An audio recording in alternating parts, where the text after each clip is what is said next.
जेवणानंतर गोड केशर आणि जायफळयुक्त खरवस खायला मिळालं तर काय मजा येईल ना. मग तुम्हीही करा घरच्या घरी केशर खरवस.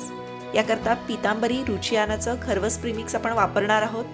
याच्यामध्ये 110 ग्रॅम पिठी साखर घातली, अर्धा लिटर फुल क्रीम दूध थोडं थोडं करून याच्यामध्ये घालून मिक्स करत जा, म्हणजे मग मिश्रणाच्या गाठी होणार नाहीत. याप्रमाणे संपूर्ण दूध घातलं, याच्यामध्ये जायफळ किसून घालायचं, त्यानंतर केशर घातलं, छान असं मिक्स करून मिश्रण जे आहे ते कुकरच्या भांड्यात काढलं.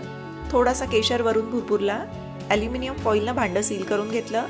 कुकरमध्ये पाणी ठेवून त्यामध्ये भांडं ठेवलं. कुकरची शिट्टी काढून मध्यम आचेवर 30 मिनिटं मिश्रण वाफवून घ्यायचं. थंड झालं की फ्रीजमध्ये सेट होण्यासाठी अर्धा तास ठेवून दिलं. सेट झालेला खरवस प्लेटमध्ये अलगदपणे काढून घेतला आणि याचे असे काप करून घेतले. हे बघा, दिसायला अतिशय सुरेख आणि चवीला स्वादिष्ट असा केशर खरवस तयार झाला.